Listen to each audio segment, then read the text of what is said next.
Pendwa mtazamaji, Jumatano ya Majivu. Karibu katika tafakari hii ya Jumatano ya Majivu, ambapo masomo yetu tunayapata katika kitabu cha Nabii Yoeli, ili somo la kwanza. Somo la pili tunalipata kutoka kwa waraka wa pili wa Mtume Paulo kwa Wakorinto sura ya 5 aya ya 20 na hadi ile sura ya 6 aya ya pili. Injili inatoka kwa mwinjili Mathayo sura ya 6 aya ya kwanza hadi ya 6 na ile aya ya 16 hadi ile aya ya 18. Jumatano ya Majivu ni nini? Jumatano ya Majivu ni siku ya kwanza ya Kwaresma. Jumatano ya Majivu ni moja ya siku takatifu maarufu sana katika kalenda ya kiliturujia ndani ya Kanisa Katoliki. Jumatano ya Majivu inafungua Kwaresma, yaani majira ya kufunga na kuomba. Nini maana ya Kwaresma? Kwaresma ni kipindi cha toba, kipindi cha siku 40 ambacho kimeandaliwa na Wakristo ili kuanza safari ya maisha ya kiroho ya kuweza kujinyima, safari ya kufanya toba mbele ya Mwenyezi Mungu, safari ya kufanya maombi, safari ya kuweza kujitenga, na ambapo waumini wanachukua kipindi hiki kwamba ni kipindi muhimu cha kuweza kufanya tafakari juu ya maisha yao ya kiroho na maisha yao katika kuweza kuhusiana na Mwenyezi Mungu. Msingi wa kipindi hiki cha Kwaresma unatokana na hii Jumatano ya Majivu, lakini unapodumu katika hizi siku 40 ambazo tumezungumza kwamba inachukua siku 40 mpaka kipindi kile cha Pasaka, ukiangalia undani wake, ukihesabu vizuri, utagundua kwamba kuanzia Jumatano ya Majivu hadi ile Pasaka kuna siku 46. Na katika hizo siku 46 kanisa limeondoa siku 6 ambazo ni Dominika, ambapo hapo Mkristo hapaswi kufunga kwa sababu ni siku ya Bwana. Hivyo basi, katika Biblia neno 40 lilimaanisha ni kipindi muhimu, kipindi cha kutosha ambacho baadhi ya watu katika Biblia takatifu walipita katika nyakati za Mwenyezi Mungu, na Mwenyezi Mungu akaongea nao waweze kufanya mambo makubwa katika habari ya kuweza kumrudia Mwenyezi Mungu. Tunasoma katika kitabu kile cha Mwanzo sura ya 7 aya ya 12 kwamba wakati dunia ilipokuwa imejaa dhambi, hadi Mwenyezi Mungu akagairi kwa nini alimuumba mwanadamu. Mwenyezi Mungu alileta adhabu kwa dunia nzima. Kwa kipindi cha siku 40 mvua ikanyesha, ikawa ni adhabu ya kutosha, ikaondoa viumbe vyote duniani, vyote vikafa. Mvua ilinyesha usiku na mchana, kasoro tu Nuhu na familia yake ndio akapona. Vile vile pia katika safari ya wana wa Israeli walipokuwa wanatoka Misri kwenda katika ile nchi ya ahadi, nchi iliyojaa maziwa na asali, Mwenyezi Mungu akiwaongoza kwa mkono wa Musa, walitembea katika nchi ile ya jangwa, janga lililokuwa limejaa uvuli wa mauti kwa muda wa miaka 40. Kilikuwa ni kipindi cha kutosha kwao kuweza kutembea katika mwongozo wa Mwenyezi Mungu hadi waweze kuingia katika ile nchi ya ahadi. Vile vile pia 40 inasimama katika nyakati zile za Nabii Eliya, ambapo yeye alikula chakula alicholetewa na malaika ili aweze kutembea kwa nguvu ya chakula hicho kwa muda wa siku 40 hadi katika mlima Herobo, ambapo yeye alienda kukutana na Mwenyezi Mungu. Tunazipata habari hizi katika kitabu cha kwanza cha Wafalme sura ya 19 na ile aya ya 8. Mfalme Daudi wakati akiwa katika utawala wake aliweza kutawala ile taifa la Israeli kwa muda wa miaka 40, kama tunavyopata katika kitabu cha pili cha Samueli sura ya 5 aya ya 4 na kitabu cha kwanza cha Wafalme sura ya 2 aya ya 11. Mwenyezi Mungu pia katika kuteua manabii ambao walikuwa wanakuja kuzungumza neno la Mwenyezi Mungu katika Agano la Kale, kipindi cha 40 kilichukuliwa kama ni muda ambapo wale waliokuwa wanatayarishwa kwa ajili ya kufanya huduma ya Mwenyezi Mungu waliingia katika majaribu mbalimbali ili waweze kuwa ni watu muhimu katika kazi ya Mwenyezi Mungu. Yesu Kristo mwenyewe katika Agano Jipya alipokuwa anaanza utume wake, alikwenda mlimani, akaenda kujaribiwa na Shetani, akafunga kwa muda wa siku 40 kabla hajaanza huduma yake, ambayo tunaipata katika Mathayo sura ya 4 aya ya kwanza mpaka ya 2. Hivyo basi kipindi hiki cha siku 40 au 40 ni kipindi maalum ambacho mwanadamu huwa anapita kwa ajili ya kujiandaa, kwa ajili ya toba, kwa ajili ya majaribu, kabla hajaingia katika kipindi ambacho ni kikubwa zaidi. Kwetu sisi wa Kristo, tunaingia katika kipindi ambacho ni cha toba, tunaingia katika kipindi cha kujinyima kwa muda wa siku 40, na baada ya kipindi hicho cha toba, kujinyima, kufanya matendo mema na tafakari kubwa, tutaingia katika sherehe kubwa ambayo ni ya ufufuko wa Bwana wetu Yesu Kristo. Katika tukio la siku hii ya Jumatano ya Majivu, mambo makubwa yanayofanyika katika Jumatano hii ya Majivu ni kama ifuatavyo.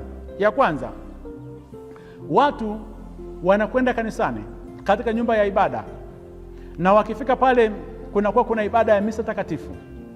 Mapadri baada ya mahubiri wanakwenda kuwapaka majivu katika mapaji ya nyuso zao, na kila kuhani anapompaka majivu kila muumini, mkubwa kwa mdogo, katika paji la uso wake anatamka maneno haya: kumbuka kwamba wewe ni mavumbi na mavumbini utarudi.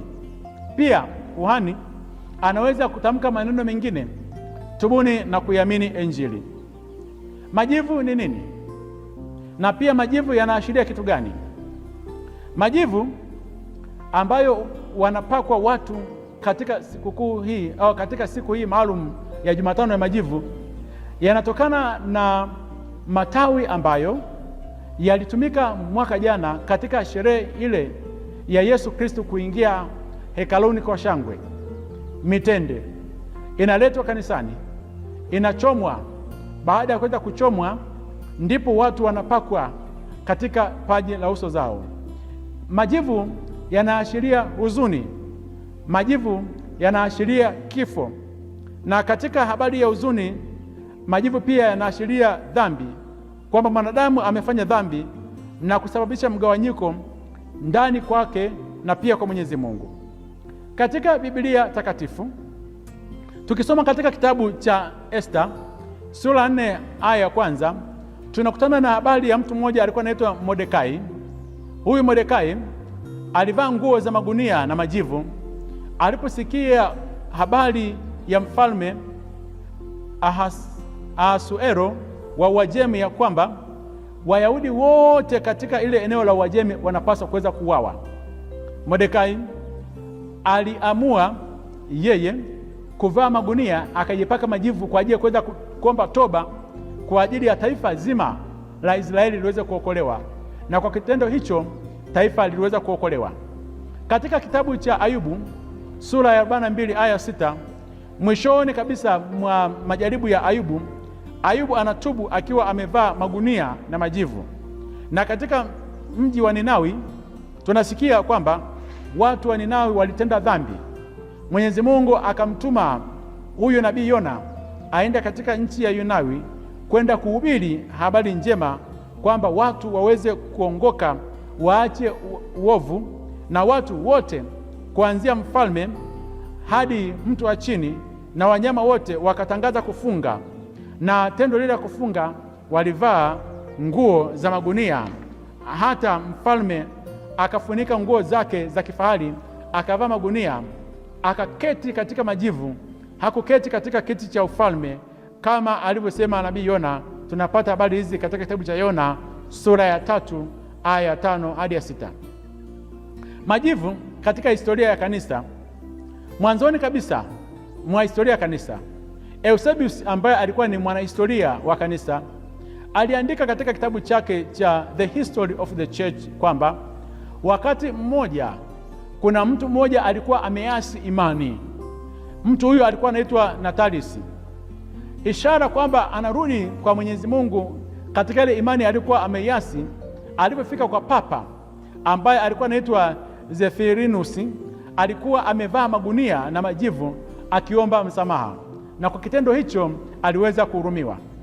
Baada ya hapo, katika karne zilizokuwa zinafuata, ndipo basi wale watu wote ambao walikuwa wamefanya dhambi za uasi, dhambi za kujitenga na kanisa, walikuwa wanakuja mwanzoni mwa kipindi hiki cha Jumatano ya Majivu, wanavaa magunia, wanatengwa kwa muda wa siku 40, na siku ile ya Alhamisi Kuu ndipo wanaporudi kupokelewa kanisani kwamba wao sasa wametubu dhambi zao, wameungama dhambi zao, na sasa wanapokelewa katika ufalme wa Mwenyezi Mungu.